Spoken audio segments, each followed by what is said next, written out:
Bienvenue dans le monde des petits rêveurs. Vous êtes prêts pour une nouvelle histoire? Zoélie, la reine de l'imagination. Dans la ville de Brume Grise, le temps semblait s'être arrêté un jour de pluie, il y a fort longtemps. Ici, les maisons étaient parfaitement carrées, les rues parfaitement droites, et les habitants marchaient toujours la tête baissée, comptant leurs pas sur le trottoir. Personne ne s'arrêtait jamais pour regarder la forme d'un nuage ou écouter le chant d'un moineau. Personne, sauf Zoélie.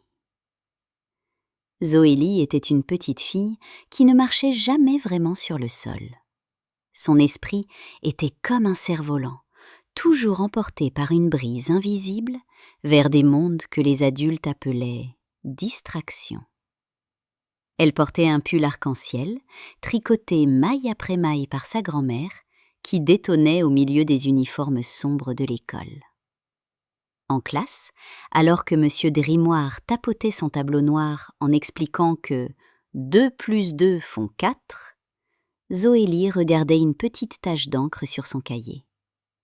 Mais pour elle, ce n'était pas une tache. C'était un petit scarabée de minuit perdu dans une forêt de papier blanc qui cherchait son chemin vers la lune. Elle lui dessinait des ailes invisibles avec son index, lui murmurant de ne pas avoir peur. « Zoélie !» tonna soudain la voix de M. Grimoire. « Tu es encore dans la lune !» Zoélie sursauta, sourit timidement et répondit tout bas. « Non, monsieur, je préparais juste le voyage d'Iscarabée. » Toute la classe éclata de rire, mais Zoélie savait que la rêverie était son plus grand trésor. Un lundi matin, le silence de Brume Grise fut troublé par l'arrivée d'un nouvel élève. Il s'appelait Léo. Léo portait un grand manteau gris, trop grand pour lui, comme s'il essayait de s'y cacher tout entier. Ses yeux étaient sombres et ne quittaient jamais ses chaussures. À la récréation, alors que les ballons volaient et que les cris joyeux déchiraient l'air frais, Léo s'installa seul sur le vieux banc de pierre, tout au fond de la cour. Au-dessus de lui, un saule pleureur laissait pendre ses branches comme de longs cheveux fatigués. Zoélie, assise sur son muret, l'observa longuement. Elle vit Léo ramasser un bâton pointu et tracer sans s'arrêter des spirales noires et profondes dans la poussière. Elle ne vit pas seulement un garçon triste. Grâce à ses yeux de rêve, elle vit une brume lourde et froide qui enveloppait Léo. C'était un manteau de mélancolie qui éteignait tout sur son passage.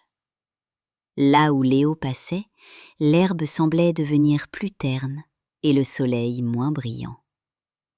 Il a perdu ses couleurs, pensa Zoélie avec un pincement au cœur. Sa réserve de joie est à sec. Zoélie hésita un instant. On lui avait souvent dit qu'elle était étrange et elle ne voulait pas effrayer Léo.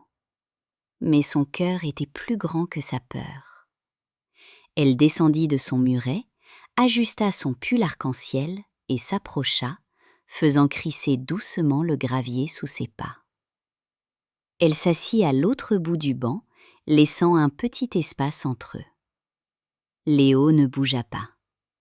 Il continua de creuser sa spirale noire dans le sol. « Tu sais, » commença Zoélie d'une voix mélodieuse, « ce bâton que tu tiens, c'est en fait une plume de phénix géant. Si tu dessines un cercle complet, il pourrait s'envoler. » Léo s'arrêta. Il tourna lentement la tête vers elle. « C'est juste un bout de bois, Zoélie. Et la poussière, c'est juste de la poussière. Le monde est gris, c'est tout. » Zoélie ne se laissa pas démonter. Elle se leva, ramassa un caillou tout rond et le fit briller entre ses doigts. « C'est parce que tes yeux sont fatigués de voir la vérité, Léo. Tiens, essaie mes lunettes invisibles. » Elle forma 2 ronds avec ses doigts et les plaça devant ses yeux, en imitant le geste d'un explorateur. Elles permettent de voir ce qui se cache derrière le décor. Essaie, juste une seconde. Léo soupira, mais la curiosité fut plus forte que sa tristesse. Il leva maladroitement ses mains et imita le geste de Zoélie. « Maintenant, chuchota Zoélie, oublie le gris. Imagine que le goudron de la cour devienne une mer de gélatine bleue, transparente et sucrée. Regarde les flaques d'eau.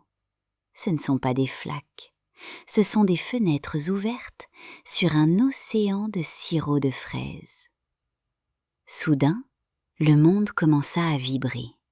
Sous les doigts de Léo, la vision changea. Les chaussures des enfants ne claquaient plus sur le sol. Elles rebondissaient dans un bruit de « pruit » joyeux. Le saule pleureur se mit à scintiller, ses feuilles se transformant en fils d'argent qui jouaient de la harpe au passage du vent. Léo lâcha son bâton. Ses yeux s'écarquillèrent. « Zoélie, le banc, il bouge !»« C'est parce qu'il n'est plus en pierre, Léo !» s'écria-t-elle. « C'est un gros chabus endormi qui attend qu'on monte sur son dos pour partir en voyage. » Pour la première fois, la brume grise autour de Léo se déchira, laissant passer un rayon de lumière dorée. Zoélie prit fermement la main de Léo. « Ne lâche pas, sinon on risque de retomber dans le monde ordinaire. » D'un bond imaginaire, ils quittèrent la cour de récréation. Le décor de l'école s'effaça pour laisser place à une vallée immense faite de nuages de barbapapa. Au-dessus d'eux, des baleines volantes chantaient des berceuses dans un ciel couleur de pêche. Ils arrivèrent devant un gouffre profond. Pour traverser, il n'y avait qu'un fil de soie, aussi fin qu'un cheveu de fée, tendu entre deux pics de cristal. « J'ai peur, » murmura Léo, sa tristesse tentant de revenir. « Le fil est trop mince pour moi. » « Le fil se nourrit de tes souvenirs heureux, Léo, » répondit Zoélie. « Plus tu penses à quelque chose que tu aimes, plus il devient large et solide.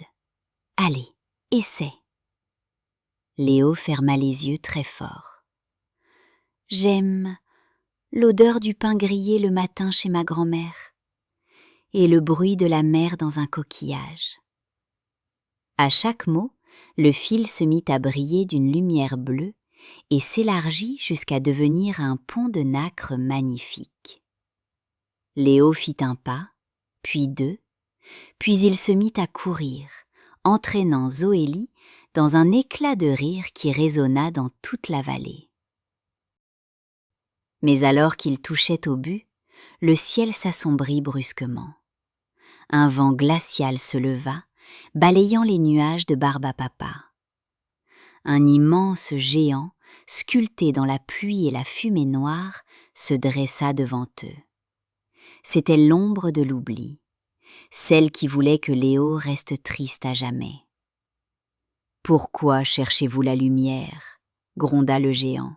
« Le monde est fait de devoirs, de grisailles et de silence. Retournez sur votre banc. » Léo recula, son visage redevenant pâle. « Il a raison, Zoélie, on ne peut pas rester ici pour toujours. » Zoélie se posta devant Léo, les mains sur les hanches. « Tu te trompes, monsieur le géant.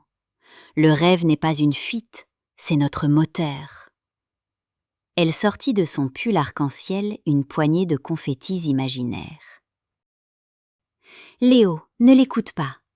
Imagine qu'il n'est pas fait de pluie, mais de mousse de savon. Imagine qu'il a une envie folle d'éternuer. » Léo regarda le géant et imagina un nez immense et ridicule sur son visage de fumée. « Atchoum !» fit Léo. Soudain, le géant se mit à trembler. Ses grincements devinrent des chatouilles. Il explosa dans un nuage de bulles de savon multicolores qui s'envolèrent en faisant « pop » dans le ciel redevenu clair. le son de la cloche de l'école retentit, ramenant brutalement les 2 enfants sur la terre ferme. Ils étaient de nouveau assis sur le banc de pierre, sous le saule pleureur de brume grise.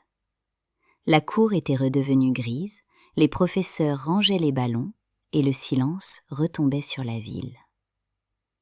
Pourtant, quelque chose était différent. Zoélie regarda Léo. Ses épaules n'étaient plus tombantes. Il tenait toujours son caillou plat dans la main, mais il le regardait comme si c'était un diamant brut. « C'était merveilleux, Zoélie, » souffla-t-il. « Je ne savais pas que tout ça était caché à l'intérieur de moi. » Zoélie sourit et lui toucha doucement l'épaule. « Ce n'est pas caché, Léo. C'est juste que parfois, la vie met un peu trop de poussière sur nos cœurs. Il faut juste se souvenir de souffler dessus de temps en temps. » Léo ramassa son bâton. Mais cette fois, il ne dessina pas de spirale noire. Il traça un immense soleil avec de longs rayons qui semblaient vouloir sortir du sol. Le lendemain, à la récréation, Zoélie n'eut pas besoin de chercher Léo. Il l'attendait déjà sur le banc de pierre.